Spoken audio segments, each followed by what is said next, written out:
এখন আমি আসার পরে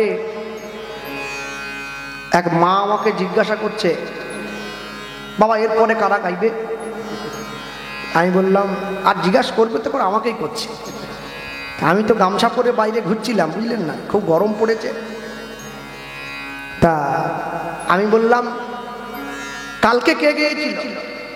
বলছে কালকে রাধাপদবাবুর ছেলে গেয়েছে, শ্যামল বাবু। তাহলে এখন কে গাইছে? বলে এখন রাধাপদ ঘোষ গাইছে। আমি এরপরে তার নাতি গাইবে। সে কি চলে এসেছে? আসেনি, আসছে, রাস্তায় আছে, ঠিক টাইমে আসলে চলে এসেছে। বলছে বলছো? হ্যাঁ। বলছে ওনার কি সবাই গান করে? সবাই, আপনি অপেক্ষা করুন না, দেখবেন। ঠিক। যাই হোক, তো পরে বেরিয়ে আসার সময় সেই মায়ের সঙ্গে আবার দেখা হয়েছে। তা উনি তখনও পর্যন্ত বুঝতে পারছেন না কে গাইবে। তা আমাকে বলছি তাহলে রাধাপদ বাবুর নাতি কি তুমি? হ্যাঁ ধরতে পারো, তোমায় যখন বলেছি তাহলে আমিই হব, আর অন্য কেউ তো হবে না। তা আমি এসে শুনলাম এই বাসরে উনি 17 বছর গাইছেন, এটা নিয়ে 17 বছর হলো। তা আমি তো কীর্তনই গাইছি 20 বছর। তা উনি একটা বাসরেই 17 বছর গেয়েছে। মানে ওনার যা বয়স, ওনার বয়স বলবো না, কীর্তনের যা বয়স, কীর্তনের বয়স, আমার দেহের বয়সও অত হয়নি এখনো, রেশন কার্ড হিসেব করলে পাওয়া যাবে না। আর এই কমিটির বাবাদের সমস্যা কি জানেন? এনারা ধোসাহাট গিয়েছিল আমার গান শুনতে অটো ভাড়া করে। সমস্যা হচ্ছে এই কমিটির বাবাদালারা এরা শুধু জাহাজগুলোকে আগে নদীতে নামিয়ে দেয়, নৌকোগুলোকে পরে নামায়। আর সমস্যা, জাহাজ যদি আগে নদীর বেয়ে চলে যায় তো নদীর জল একবারে টালমাটাল হয়ে যায় না। তা আমার ডিঙি নৌকো হাতে টানা, মেশিনও নাই, কোন মুহূর্তে যে ডুবে বসবে, মানে আমার অবস্থা সেই বিদ্যে বোঝাই বাবু মশাইয়ের মতো আর কি। চড়ি শখের বাটে মাঝিরে কয় বলতে পারি সূর্যি কেন ওঠে? মাঝি তো স্কুলে যায়নি, তাহলে ওকে বলে কি হবে? আর যখন নদীতে ঝড় উঠেছে তখন মাঝি বলছে, পণ্ডিত মশাই যার জীবনে শিক্ষা নাই তার তো 12 আনাই নিচে, কিন্তু তোমার কি সাঁতার জানা আছে? বলে না রে, আমার সব জানা আছে, শুধু সাঁতারটা জানা নাই। মাঝি তখন বলছে তাহলে তোমার জীবনে 16 আনাই নিচে কেন? বলে আমি পড়াশুনো জানিনি, বেঁচে থাকলে তুমি ভিক্ষে করে এলু খেতে, তুমি তো মরেই যাবে, বাঁচবে কি করে? আর তা আমার অবস্থা হচ্ছে সেই রকম আর কি, এত বড় সমুদ্রে। যাই হোক, আমি বলবো সহ্য করুন 3টে ঘন্টা, কি করবেন। আমার পরে আরও কীর্তনিয়া রয়েছে, কালকেও সব কীর্তনিয়ারা গাইবেন। তা আমি সবার আগে বলতে গিয়ে বলবো, গৌরাঙ্গ বলিতে হবে পুলক শরীর। আজ থেকে 538 বছর পূর্বে কলিকালের মাটিতে শ্রীকৃষ্ণ চৈতন্য মহাপ্রভুর শুভ আবির্ভাব। মানুষের দরজায়, মানুষের সাজে, মানুষের বেশে ভগবান গিয়ে দাঁড়িয়েছে মানুষের সামনে। জীব নিত্য কৃষ্ণ দাস ইহা ভুলি গেল, মায়া পিশাচি জীবের গলেতে। হ্যাঁ, ওদিকেও একটা কড়া বসাও, কারণ ওদিকেও তো লোককে প্রসাদ দিতে হবে। আজ থেকে 538 বছর পূর্বে কলিকালের মাটিতে শ্রীকৃষ্ণ চৈতন্য মহাপ্রভুর শুভ আবির্ভাব। মানুষের দরজায়, মানুষের সাজে, মানুষের বেশে ভগবান গিয়ে দাঁড়িয়েছেন মানুষের মাঝে। জীব নিত্য কৃষ্ণ দাস ইহা ভুলি গেল, মায়া পিশাচি জীবের গলেতে বাঁধিল।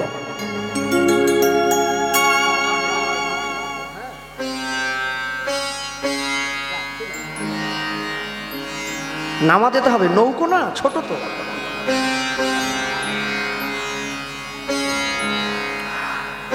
মানুষের দরজায়, মানুষের বেশে ভগবান গিয়ে দাঁড়িয়েছে মানুষের সামনে। জীব নিত্য কৃষ্ণ দাস ইহা ভুলি গেল, মায়া পিশাচি জীবের গলেতে বাঁধিল। কৃষ্ণ নাম কর জীব আর সব মিছে, পলাইবার পথ নাই, দেখো জম আছে পিছে। কারো যদি মরার সময় সে গায়ে যদি কাদা মেখে বসে থাকে, যে জম আমাকে ছাইড়ে দেবে, কাদা মেখে নিলে হবে না, কিন্তু কাদা মেখে নিলেও মরে যেতে হবে। কেন? যখন কোনো মানুষ গিয়ে বাস স্টপেজে দাঁড়ায় যে আমাকে বাস ধরে পরের স্টেশনে যেতে হবে, পরের স্টপেজে যাব, তা কেউ হয়তো বাড়িতে আছে, সরকারি বাস তো, তাকে বলছে তুমি আর 5 মিনিট দাঁড়াও, আমি যাচ্ছি। বলে হবে না, আমার টাইম টু টাইম, তুমি আগে আসতে পারলে উঠবে, না আসতে পারলে কিছু করার নেই, আমি চললাম। তা আমাদের জীবনে ঈশ্বর ভজনের একটা সময় আছে, সময় পেরিয়ে গেলে আর হবে না।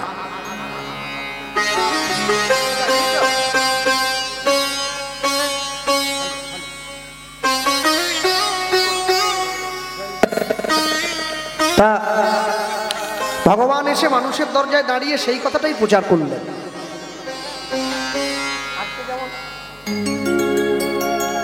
আজকে যেমন ভগবানের কথা শোনার জন্য ভক্তদের ভিড় হয়েছে, যেদিন তার জন্ম হয়েছিল নবদ্বীপের মাটিতে সেদিন তাকে দেখার জন্য মানুষের ভিড় হয়েছিল। মানুষের সম্মুখে দাঁড়িয়ে সেদিন ভগবান একটা কথাই বলেছিলেন, মনে রেখো, মানুষ পয়সা দিয়ে অনেক বড় একটা বাড়ি তৈরি করতে পারে কিন্তু শান্তি কিনতে পারবে না। পয়সা দিয়ে বাজার থেকে অনেক দামি একটা বই কিনে আনা যায় কিন্তু বিদ্যা কোনোদিনও কিনতে পাওয়া যায় না। পয়সা দিয়ে বাজার থেকে অনেক দামি একটা ঘড়ি কিনে হাতে পরা যায়, সময় কোনোদিন কিনতে পাওয়া যায় না। বলছে সোনার ঘড়ি টিক টিক টিক, যা কিছু হইতেছে সবই হইছে ঠিক, জীবন চলিয়া যায় নদীর স্রোতের প্রায়, যে ইহা না বুঝিল তারে ধিক শতধিক। এই যে এত সুন্দর সকলে বসে আজকে কীর্তন শুনছেন, মনে রাখবেন এই যে সময়টা পেরিয়ে যাচ্ছে এটা মহামূল্যবান সময়। এই সময়টা পেরিয়ে গেলে কিন্তু এই সময়টা ফিরে আসবে না জীবনে। লোকে বলে আমাদের নাকি বয়স বাড়ছে, আমি বলি না, বয়স বাড়ছে না, বয়স কমছে। কেন? আজকে রাত্রিটা পার হয়ে গেলে কীর্তনিয়া গোপালকৃষ্ণ পালের জীবনের পরমায়ু থেকে 100 দিন যদি পরমায়ু ধার্য করা থাকে, সেখান থেকে একদিন মাইনাস হয়ে গেল, 99 দিন। তাহলে যতগুলো রাত্রি আমি পেরোবো, যতগুলো সকালের সূর্যোদয় আমি দেখব, আমি কিন্তু তত পা একটু একটু করে মৃত্যুর দিকে এগিয়ে যাবো, আমার মৃত্যু সামনে নিকটে আসবে। জয় নিতাই, নিতাই ঝাউটা তুলতে হবে। জয় নিতাই, জয় নিতাই, ইনপুট, জয় নিতাই, থাক, ঠিক আছে। তো আমি যত পা সামনে এগোবো মৃত্যুর দিকে হাঁটবো। কেন জানো? এই যে কদিন আগে আপনারা সবাই দেখলেন ভারতের ক্রিকেট বিশ্বকাপ খেলা হয়ে গেল। এবছর ভারতই আয়োজন করেছিল খেলাটা। তা আমরা সে সময় কীর্তনে ছিলাম, তো খেলাটা দেখতে পাইনি, কিন্তু রাত্রেবেলা করে দেখতাম মোবাইলে। তা আমিও খুব আশাবাদী ছিলাম যে ভারত জিতবে।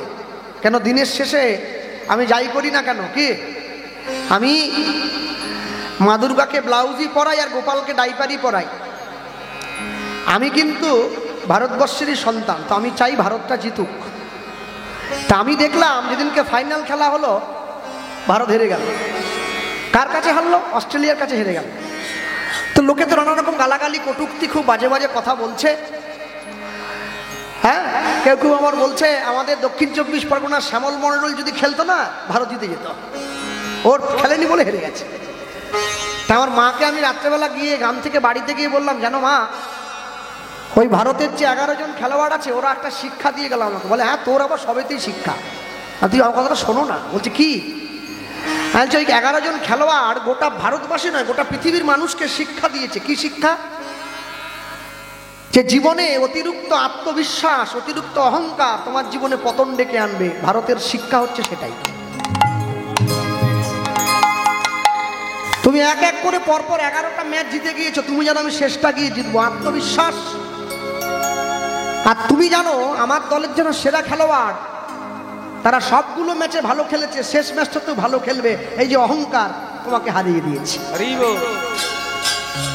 তোমাকে মনে রাখতে হবে তোমার বিপক্ষে যে দলটা খেলতে এসেছে তারা কিন্তু সবাইকে হারিয়ে তারপরে এসেছে। এটা ছোট একটা দলের বিরুদ্ধে খেলা হলো, আবার আমাদের সারা জীবনের যে খেলা, এই খেলার বিপক্ষে যে দলটা খেলবে সেই দলটার নাম হচ্ছে মৃত্যু। জীবনের ফাইনাল খেলা। তো আমরা যত চেষ্টাই করি না কেন, আমরা কিন্তু মৃত্যুর হাত থেকেও বাঁচতে পারবো না, আমাদের যেতেই হবে। তাহলে আমার মনে হয় 240 রান করে অল আউট হয়ে মৃত্যুর কাছে আত্মসমর্পণ করে দেওয়ার থেকে বেশি রান করে লড়াই করে মৃত্যুকে বরণ করা ভালো নয় কি? বেশি রান মানে হচ্ছে যে জীবনে যত বেশি বেশি করে হরিনাম সংকীর্তন, যত বেশি বেশি করে ঈশ্বরের প্রতি প্রেম নিবেদন করবে, তার স্কোর বোর্ডে রান জমা পড়বে। তোমার জমা হচ্ছে। আর জমা হতে হতে যখন একটা পরিমাণ মতো মাত্রায় গিয়ে দাঁড়াবে, সেদিন আপনি জানবেন মৃত্যুর সময় এলেও আপনি হাসি মুখে মৃত্যুকে বরণ করে নেবেন, কষ্ট হবে না। কেন জানেন? মানুষের জীবনে দুবার পাওয়ার খুব ইচ্ছা আসে, একবার হচ্ছে যৌবন বয়সে, একবার হচ্ছে বৃদ্ধ বয়সে। যৌবন বয়সে মনে হয় সবকিছুকে অর্জন করে নেই, আর বৃদ্ধ বয়সে মনে হয় সবকিছুকে অর্জন করতে এখনো বাকি আছে, আরেকটু অর্জন করতে হবে। দুটোর জন্য খুব লড়াই করতে হয়।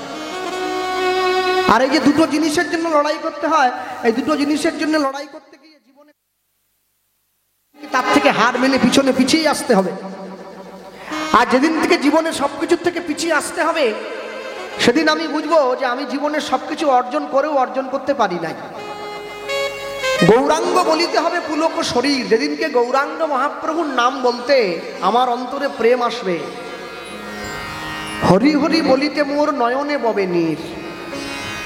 ভগবানের নাম, ভগবানের কীর্তন, ভগবানের কথা বলতে গিয়ে যেদিন আমার চোখে জল আসবে, আমি সেদিন বুঝবো আমি ভক্তি অর্জন করতে পেরেছি।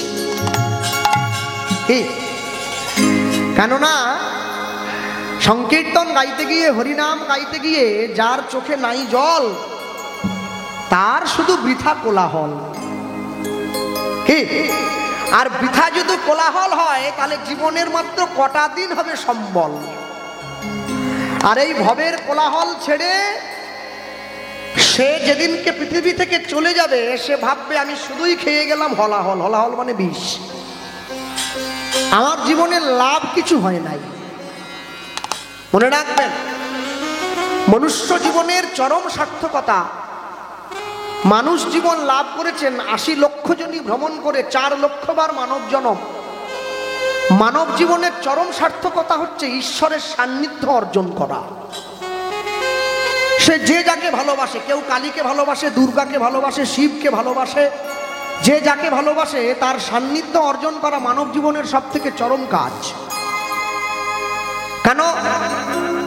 আমার গুরুবাড়ি হচ্ছে নবদ্বীপ। আমার গুরুদেব আমায় বলতেন, কৃষ্ণ জানো, এই জগতে কুকুর, গরু, ভেড়া, ছাগল, শিয়াল, বানর, এদের সঙ্গে মানুষের কি তফাৎ? মানে কি তফাৎ? বলছে কুকুরও খায়, মানুষও খায়, কুকুরও ঘুমায়, মানুষও ঘুমায়, কুকুরেরও বাচ্চা হয়, মানুষেরও বাচ্চা হয়, কুকুরের ঘরেও স্ত্রী আছে, মানুষের ঘরেও স্ত্রী আছে। তাহলে কুকুরের সঙ্গে মানুষের তফাৎ কি জানো? বলে কি? বলে কুকুর কোনোদিন গৌরের নাম নিয়ে কাঁদতে পারে না, মানুষ পারে। আর যেহেতু মানুষ ভগবানের নাম নিয়ে কাঁদতে পারে, ঈশ্বরের প্রেমে গা ভাসাতে পারে, সেই হেতু মানুষ হচ্ছে পৃথিবীর সর্বশ্রেষ্ঠ জীব। আচ্ছা বলুন, এই যে মন্দিরটা দেখছেন সকলে আপনারা, এটা আপনাদের গ্রামের মন্দির তো নাকি? গ্রামের মন্দির। এই মন্দিরটা কিন্তু কারো একজনের টাকায় হয়নি, গ্রামের মানুষের কাছ থেকে ভিক্ষা করে করে যে যেমন ভাবে পেরেছে, যেমন ভাবে দিয়েছে, 10 টাকা, 20 টাকা, 50 টাকা সবার কাছ থেকে ভিক্ষা করে তারপরে মন্দির। সেই মন্দিরে ঠাকুর বসেছে, সেই মন্দিরে ভগবানকে আমরা বসিয়েছি, পুজো দিচ্ছি। আচ্ছা চিন্তা করে দেখবেন, যে মন্দিরটা আপনারা গ্রামের মানুষ পয়সা খরচা করে বানালেন, সেই মন্দিরটার দাম বেশি না যে মন্দিরটা ভগবান দিয়ে পাঠিয়েছে সেই মন্দিরটার দাম বেশি? বলুন মায়েরা, কথা বলুন, কোনটার দাম বেশি? এটা, তাই তো? এটা তো আমি বানিয়েছি, আগে মন তৈরি হয়েছে, পরে মন্দির তৈরি হয়েছে। আচ্ছা এবার বলুন, যে মন্দিরটা আপনারা গ্রামের মানুষ পয়সা খরচা করে বানালেন, সেই মন্দিরে প্রত্যেক দিন সন্ধেবেলায় কি জ্বালানো হয়? প্রদীপ, ধূপ, ধুনো, অন্য কিছু তো নয়। এবারে বলুন, যে মন্দিরটা ভগবান আপনাকে দিয়ে পাঠিয়েছে, সেই মন্দিরে কি জ্বালানো হয়? বলবো? বিড়ি, সিগারেট, গেঁজা। যে মন্দির আপনি পয়সা খরচা করে বানালেন, সেই মন্দিরে ধূপ জ্বালালেন, আর যে মন্দির ভগবান আপনাকে দিয়ে পাঠিয়েছে, আপনি সেই মন্দিরে বিড়ি জ্বালালেন। যার জন্য মন্দিরগুলো বিষময় হয়ে গেছে। হ্যাঁ, নোংরায় ভরে গেছে মন্দির। কালকে যদি সন্ধ্যেবেলা এই মন্দিরে একটা বিড়ি জ্বালিয়ে দেন, মন্দিরে কেউ থাকতে পারবে না, এমন গন্ধ বেরোবে। তাহলে যারা বিড়ি খায় তারা একবার চিন্তা করে দেখবেন, এই মন্দিরে, হৃদয় মন্দিরে ভগবান যে বসে আছে, এখানে কতগুলো বিড়ি জ্বালিয়েছেন। ভগবান কিন্তু চেষ্টা করলেও থাকতে পারবে না, চেষ্টা করেছিল, বেরিয়ে চলে যেতে হলো। আর মানুষের জীবন থেকে যখন ঈশ্বরের সত্তা মুছে যায়, তখন মানুষ মানুষ থাকে না, মানুষ তখন পশু হয়ে যায়, মানুষ অমানুষ হয়ে যায়। সবাই চাইলেই মানুষ হতে পারবে না।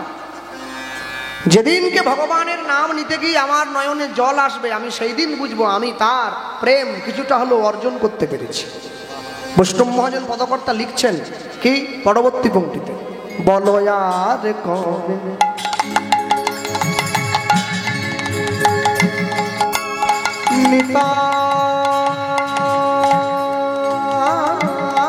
নিতাই চাঁদ ধ্বনি নিতাই গৌর হরি বল।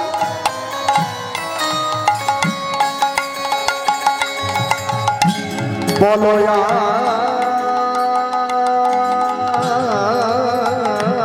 কবে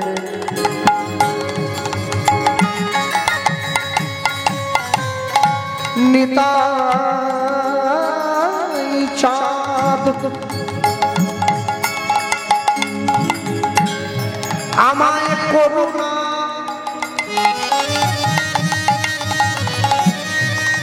আমায় করুণা করুণা করুণা করিবে। বলো আর কবে,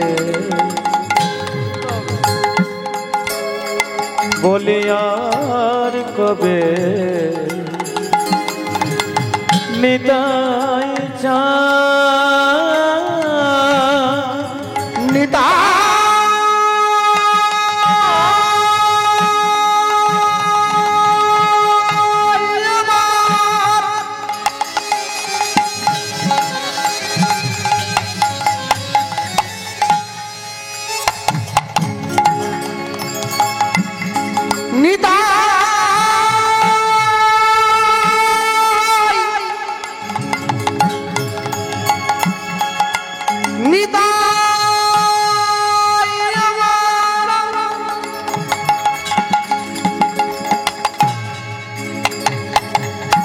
নিতাই আমার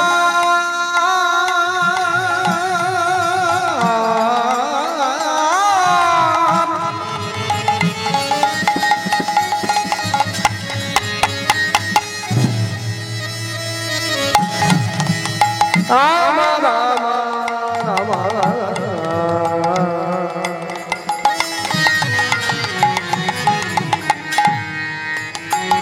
নেতা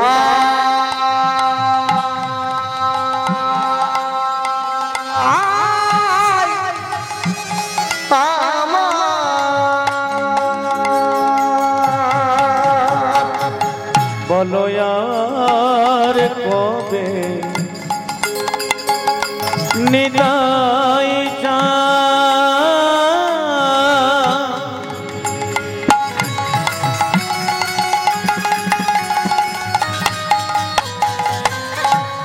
বলো করুণা করুণা করুণা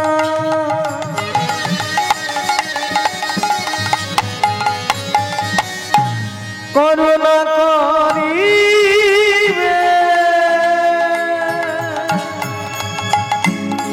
করুণা করিবে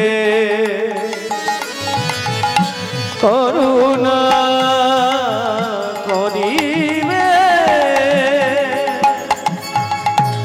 ওগো সংসার বাসনা কবে তুচ্ছ হবে। ওগো সংসার বাসনা কবে তুচ্ছ হবে। বলে বিষয় ছাড়িয়া তবে সুস্থ হবে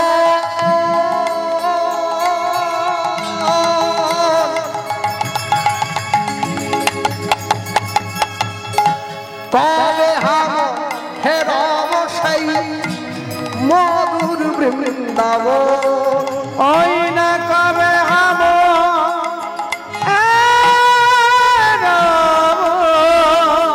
শুনতে পারবো না। মধুর বৃন্দাবন। কবে হাম হে রাম মধুর বৃন্দাবন। কবে হাম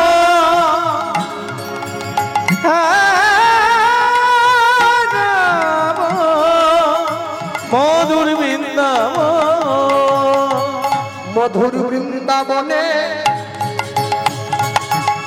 আমি কবে বাজাব। মধুর বৃন্দাবনে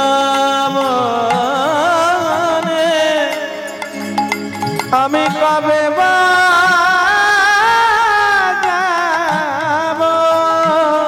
মধুর বৃন্দাবনে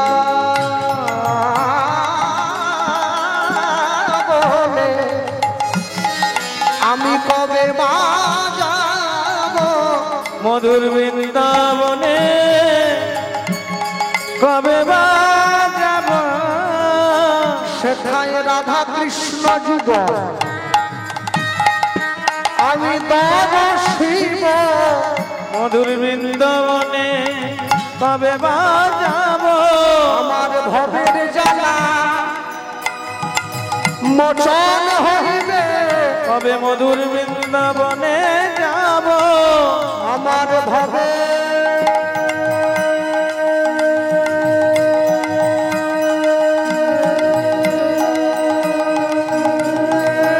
জ্বালা মোচন হইবে। কবে মধুর বৃন্দাবনে যাব। আমি মাধুপুরী করে ভিক্ষা করিব। মধুর বৃন্দাবনে কবে বাজাব। আমার তাপিত বরণ জুড়াইবে। বৃন্দাবনে কবে বাজাব। ব্রজের ধুলায় গড়া গড়ি দিব। বৃন্দাবনে কবে বাজাব।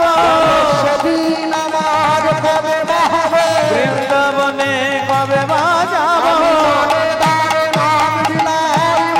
বৃন্দাবনে কবে বাজাব। তাপিত বরণ জুড়াইব। বৃন্দাবনে কবে বাজাব। বৃন্দাবনে কবে বাজাব। কবে হব যাব মধুর বৃন্দাবন। কবে হব যাব মধুর বৃন্দাবন। মানুষের দরজায় ঘুরে ঘুরে একটাই চিন্তা শুধুমাত্র কি,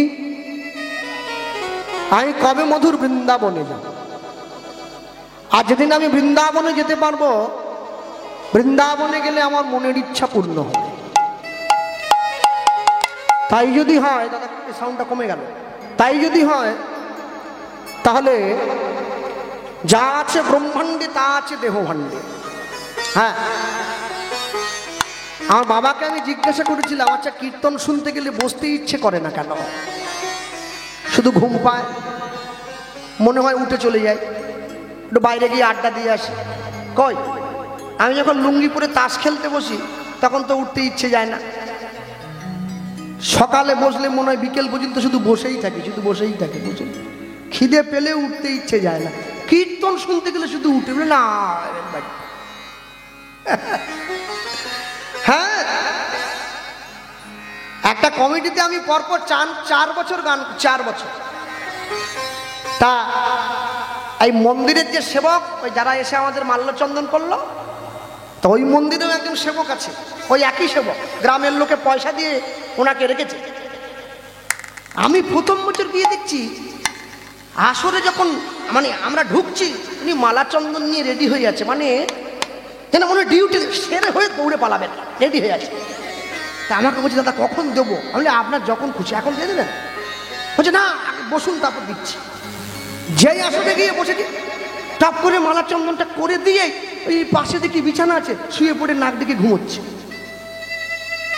শালা সবাই জেগে আছে, মন্দিরের পুরোহিত ঘুমিয়ে পড়েছে, হতে পারে। দ্বিতীয় বছর গান করতে গেছি, একই কেস। 3 বছর গেলাম, 4 বছরের বার যখন গেছি, এইবারে ওনাকে আসরে আসার আগে দেখা করে জিজ্ঞাসা করছি, আমি একটা কথা বলবো ঠাকুরমশাই? বলে বলুন না। আমি বলছি, আপনার কি শরীর অসুস্থ নাকি? বলছি কেন বলুন দেখি।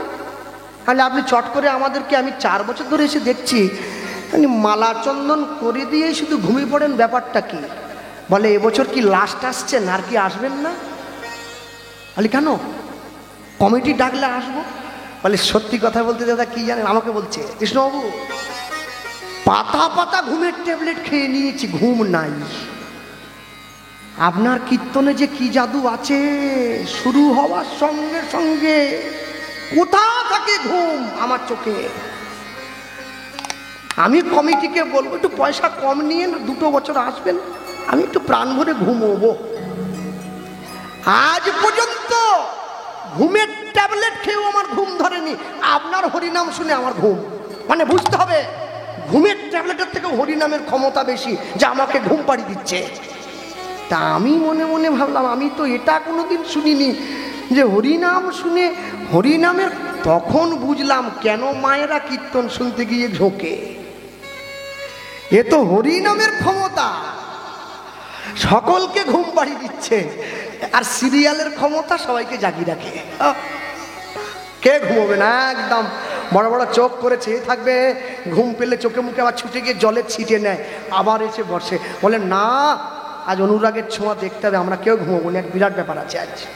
হ্যাঁ, মনে রাখবে, জীবন থেকে একবার যদি তুমি হাত গুটিয়ে পালিয়ে যাওয়ার চেষ্টা করো, তুমি জীবনের প্রকৃত উদ্দেশ্য কোনোদিন আর নির্ধারণ করতে পারবে না। মানুষের দরজায় ঘুরে ঘুরে যেদিনকে ভগবান প্রচার করেছিল যে জীব তোমরা একবার কৃষ্ণ বলো, কলিযুগের জীবের এত বড় সৌভাগ্য।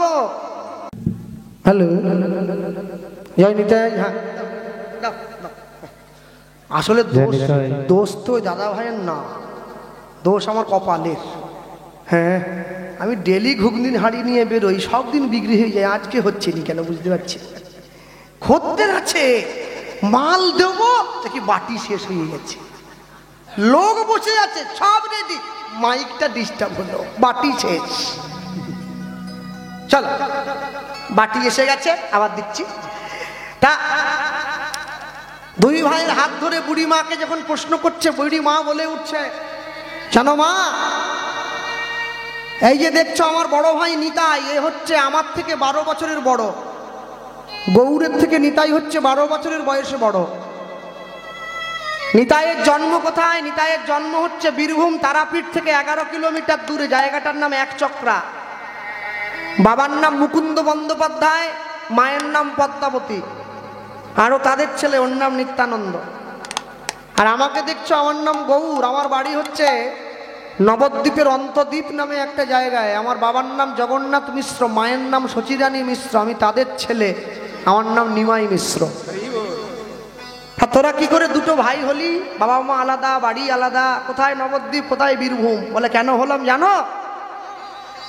আমরা রাম আর লক্ষ্মণ 2 ভাই, আমরা কৃষ্ণ আর বলরাম 2 ভাই, আমরাই কলিতে গৌর আর নিতাই। যেই পরিচয় দিয়েছে, বুড়ি মায়ের চোখটা জলে ভরে গেছে। হ্যাঁ রে মা, কাঁদছো কেন? আমরা, তুমি তোর পরিচয় জিজ্ঞাসা করেছো, পরিচয় দিয়েছি। কেন কাঁদছি জানিস? যদি তোদের মতো 2 আমার সুন্দর সুন্দর ছেলে থাকতো না, এমন চাঁদের মতো ছেলে, তাদের মুখে মা ডাক শুনে আমি আমার নারী জনমটা ধন্য করে নিতাম। যে মায়েরা বসে আছেন, এই জগতে কোনো মা চায় না যে আমার ছেলেটা চোর হোক, আমার ছেলেটা লম্পট হোক, আমার ছেলেটা ডাকাত হোক। জগতের সব মায়েরাই চায় যে আমার ছেলেটা 10-এর 1 হোক, আমার ছেলের জগৎ জোড়া সুনাম হোক, আমার ছেলেটা ভালো হোক। আমার ছেলেটার যখন সবাই সুনাম করবে, আমি মা হয়ে আমি যখন শুনবো আমার ছেলেটার সুনাম জগৎ জোড়া হয়েছে, আনন্দে আমার বুকটা ভরে যাবে। আমি তো মা, 10 মাস 10 দিন গর্ভে ধারণ করেছি আমার সন্তানকে। 10 মাস 10 দিন গর্ভে ধারণ করেই তো মা হওয়া যায় না, কত কষ্ট করে জন্ম দিতে হয়েছে। জন্ম দিয়ে মা ডাক শোনা পর্যন্ত অপেক্ষা করতে হয়েছে, শেখাতে হয়েছে মা বল, মা বল, মা বল। চাইলেই তো সব হয় না। মানুষ চায় অনেক, কিন্তু পূরণ করার মালিক সে। যতটুকু পূরণ করবে সেইটুকু পূরণ হবে। বলো, সবাই যদি মাতৃত্বের স্বাদ বুঝতো, তাহলে ডাস্টবিনে আস্তা করে নর্দমার পাশে শিশু সন্তানকে কাগজে মুড়িয়ে লোকে ফেলে দিয়ে চলে যেত না। লোকে বলে বলে ও তো জন্ম নিয়েছে, ওর কি দোষ? ওরও একটা দোষ আছে। কোন দোষ জানো? ওর দোষ এটাই, ও কর্ম ভালো করে নাই, তাই ও মাতৃত্বের আস্বাদন অনুভব করতে পারে নাই। কেউ যদি সারা জীবন ধরে ভালো কর্ম করে, তাহলে জীবনের শেষ দিনে সে ভালো ফল পাবে। আর যদি সারা জন্ম ধরে খারাপ কর্ম করে, তাহলে সে খারাপ ফল পাবে। কর্ম তোমার ভালো হলে ভাগ্য তোমার দাসী, হৃদয় তোমার ভালো হলে ঘরেই মথুরা কাশী। তোমাকে ছুটে যেতে হবে না কোথাও, তুমি ঘরে বসে সব দেখতে পাবে। তবে তুমি শুধু কর্মটা ভালো করো, তুমি দেখবে ভালো ফল তুমি পাচ্ছ। এমনও মানুষ আছে, সে রাস্তা দিয়ে চলে গেলে লোকে তাকে ফুল ছড়িয়ে নিয়ে যায়। আর এমনও মানুষ আছে যে রাস্তা দিয়ে চলে গেলে লোকে তাকে চিৎকার করে ডেকে বলে, এই চোর। তাহলে আপনি ঠিক করবেন, আপনি চোর ডাক শুনবেন না আপনি সাধু ডাক শুনবেন। যে বাবা মায়েরা বসে আছেন বা তারা দূরে দাঁড়িয়ে মাইকের মধ্যে শুনছেন, আপনারা চাইলেই আপনাদের বাড়ির ছেলে মেয়েকে ডাক্তার, ইঞ্জিনিয়ার, উকিল, ব্যারিস্টার তৈরি করতে পারেন, কিন্তু আপনারা চাইলেই আপনাদের বাড়ির ছেলে মেয়েদেরকে ভক্ত তৈরি করতে পারবেন না। ভক্ত হওয়া বড় শক্ত। পণ্ডিত রয়েছে বসে, গাছের ফল গাছে রয়েছে, বৃন্ত পড়েছে খুশি। হরি বল, হরি বল। সবাই যদি ভক্ত হবে, তাহলে চোর হবে কে? মনে রাখবেন, ভক্ত হওয়া, সাধু হওয়া, বৈষ্ণব হওয়া, সৎ মানুষ হওয়া যদি এত সোজা হতো, তাহলে এই দেশটা চোর কমে যেত, সাধু বেড়ে যেত। দেশে সাধু কমে গেছে, চোর বেড়ে গেছে। কেন বলুন তো? আমাদের আচরণ নষ্ট হয়ে গেছে। মা, আজকে তোমাদের গ্রামে হরিনাম হচ্ছে, এত কষ্ট করে তোমরা 500 টাকা, 1000 টাকা, 100 টাকা, 50 টাকা করে চাঁদা দিয়ে কীর্তন দিচ্ছ, কীর্তন করাচ্ছ। তোমাদের গ্রামের মাটি ধন্য হয়েছে, মহাপ্রভুর ঘট বসেছে। কালকে বোধহয় পরশুদিন নগর সংকীর্তন বেরোবে সবার ঘরে ঘরে। লক্ষ্মীকান্তপুর গ্রামের মানুষ পরম আনন্দে। মনে রাখবে, হরিনাম করে, হরিনাম শুনে, হরিনাম দিয়ে গ্রামের মানুষের কল্যাণ তখনই হবে যখন হরিনাম চলাকালীন গ্রামের মানুষ তারা সম্পূর্ণ নিরামিষ সেবা করবে, তবে হরিনামের কল্যাণ হবে, না হলে হবে না। শতজন্ম করিলেও নাম সংকীর্তন, তবু ব্রজে না পায় ব্রজের ব্রজেন্দ্র নন্দন। শুধুমাত্র প্রেম ভক্তি দিয়া তারে ভজে যেই জন, সেই জন ব্রজে পায় ব্রজের ব্রজেন্দ্র নন্দন। হরি বল, হরি বল। তোমার গ্রামে কীর্তন হচ্ছে, আমি লক্ষ্য করেছি অনেক জায়গায় গ্রামে কীর্তন হয়, আর কীর্তনকে কেন্দ্র করে সবার বাড়িতে আত্মীয়, বন্ধু বান্ধব, কুটুম বাটুম সব এসে যায়। আর মানুষ সেই কুটুম বাটুমকে খুশি করার জন্য, নিজের মেয়ে জামাইকে ভালো করার জন্য, ভালো রাখার জন্যে, যেহেতু মেয়ে জামাই এসেছে তাই সবাইকে খুশি করার জন্য আজকে মাছের ঝোল, মাংসের ঝোল, ডিমের ঝোল ভাত করেছে। দুঃখ কি জানেন? মেয়ে জামাই মাংসের ঝোল দিয়ে ভাত খেয়ে কীর্তন শুনতে আসছে, দুটো কোনোদিন একসঙ্গে হয় না। দুধে কোনোদিন নেশা হয় না, মদে নেশা হয়। কিন্তু মনে রাখবেন, দুধ 20 টাকা কিলো, মদ 1 লক্ষ টাকা দাম। মদ যদি 1 লক্ষ টাকাও দাম হয় না, মদটা বাঁশবনে বসে খেতে হয়, সকলের সামনে বসে খাওয়া যায় না। আর দুধ যদি 20 টাকা দামও হয়, সবার সামনে বসে খাওয়া যায়। এটাই হচ্ছে দুধের সঙ্গে মদের সব থেকে বড় তফাৎ। আমার বাবা বলতেন, জানো কৃষ্ণ, যে মুখে হরিনাম হয়, যে মুখে কৃষ্ণ নাম হয়, যে মুখে ভক্ত বৈষ্ণবের কথা হয়, যে মুখে আমার গৌরাঙ্গ মহাপ্রভুর কথা হয়, আমার নিতাই চাঁদের কথা হয়, সেই মুখ যদি বিড়ি, তিরঙ্গা, তামাক, গুটকা, সিগারেট, শিখর, বিমল খায় বাবা, ওটা মুখ নয়, ওকে বলে পায়খানার ট্যাঙ্কি। তুমি কীর্তনও গাইছো, তুমি খৈনিও খাচ্ছ। তোমার মুখের হরিনাম শুনে আজ যা পারে হোক মানুষের কল্যাণ হতে পারে না। যে ডাক্তারের নিজের সুগার আছে, সে যাচ্ছে রুগীর সুগার ভালো করতে। হবে কি? অপরাধ নিয়েন না আমার কথায় কেউ। আর যারা বয়োজ্যেষ্ঠ মানুষ বসে আছেন, বিচার করে দেখবেন, 100 জন নতুন প্রজন্মে আমার বয়সী বা আমার থেকে ছোট বড়, 100 জন নতুন প্রজন্মের কীর্তনিয়ার মধ্যে 99 জন কীর্তনিয়ার এখনো গুরু দীক্ষাই হয় নাই। তারা তিলক পর্যন্ত করতে জানে না, ছবি এঁকে নেয় তিলকের বদলে। হ্যাঁ, মাঝখানে কাটা কাটা কাটা কাটা দিয়ে একটা সিঁদুরের লাল টিপ দিয়ে এদিকে লবঙ্গ লতিকা ফুলের মতো দিয়ে যেন বিয়ে বাড়িতে গেছে। কীর্তনের আসর, কপালের তিলক, এটা ফ্যাশনের জন্য নয়, এটা গুরু ঘরের পরিচয়।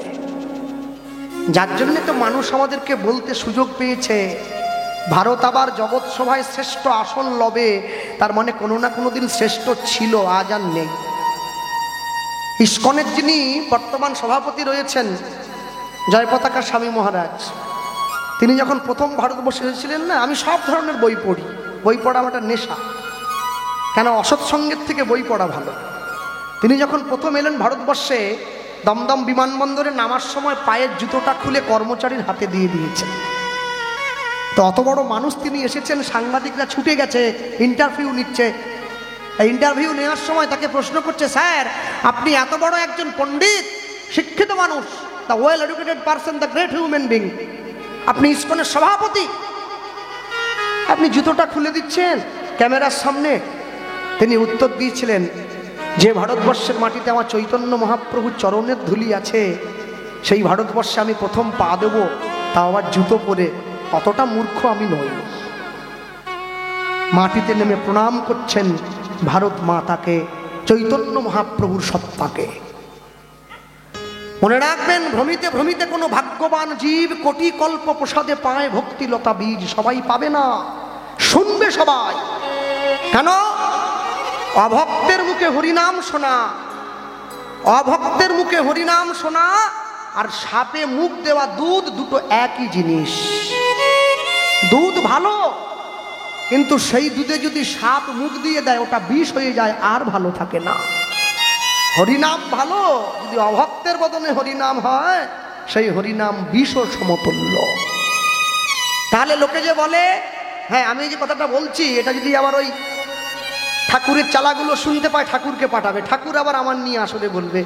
লোকে যে বলে এক কৃষ্ণ নামে যত পাপ হরে, পাতকীর সাধ্য নাই তত পাপ করে, তাহলে আপনি হরিনামকে বিষ বলছেন?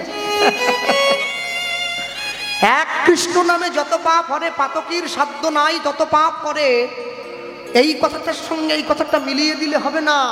কেন? সব সময় মনে রাখবেন, আগে লক্ষ্য করতে হবে কৃষ্ণ নামটা আপনি কার বদন থেকে শ্রবণ করছেন, তারপরে লক্ষ্য করবেন। কেন জানেন? মনে রাখবেন, যে লোকটা হাতে ঘড়ি পড়েছে 50 টাকা দামের, আর যে লোকটা হাতে ঘড়ি পড়েছে 5 লক্ষ টাকা দামের, দুটো ঘড়িতেই টাইম দেখা যায়, একই টাইম দেয়। তবে তফাৎ কি? 50 টাকা দামের ঘড়ি যে হাতে পড়েছে সে সমাজকে বুঝিয়ে দিচ্ছে তার সময় কেমন চলছে, আর 5 লক্ষ টাকা দামের ঘড়ি যে পড়েছে সে সময়কে বুঝিয়ে দিচ্ছে তার সময়টা কেমন চলছে। তাই আপনি ঠিক করবেন আপনি কোন সময় অনুযায়ী যাবেন। তাই গৌর মায়ের কাছে বসে বলছে, মা, এই জগতের প্রতিটি মা তারা চায় যে আমাদের সন্তানটা ভালো হোক, আমাদের সন্তান 10-এর 1 হোক। আপনাদের দক্ষিণ 24 পরগনা জয়নগর বলে একটা জায়গা আছে যেখানে মোয়া পাওয়া যায়, জগৎ বিখ্যাত মোয়া। এই জয়নগরে একটা জায়গা আছে যেখানে আমরা কীর্তন করেছিলাম, জায়গাটার নাম হচ্ছে রাধাবল্লভতলা। রাধা গোবিন্দের মন্দির আছে রাধাবল্লভতলা। প্রত্যেক বছর রাস পূর্ণিমায় কীর্তন হয় ওখানে, 10-11 দিনের মেলা হয়। রাধাবল্লভতলা যারা গিয়েছেন, যদি কোনোদিন যান, গেলে দেখবেন, সামনেই তো, বেশি দূরে না, গেলে দেখবেন ওখানে কদম গাছ আছে, শুকনো কদম গাছ, কোনো ডালপালা আছে, শুধু শুকনো, পাতা পাতা কিচ্ছু নেই। প্রত্যেক বছর রাস পূর্ণিমার দিন মধ্যরাত্রে কদম গাছের যে কোনো একটা ডালে 2টো কদম ফুল ফোটে, শুকনো ডালে 2টো ফুল পেড়ে এনে রাধা গোবিন্দের চরণে দেওয়া হয়, তারপরে উৎসব শুরু হয়। এখানেই বোঝা যায় তার করুণা এখনো পর্যন্ত আছে। আমার দেখার চোখ নেই, তাই দেখতে পাই। আমি শুধু কীর্তন শুনলাম, নেচে গিয়ে ঘরে গিয়ে আনন্দ করে ঘুমিয়ে পড়লাম, লাভ কিছু হবে না।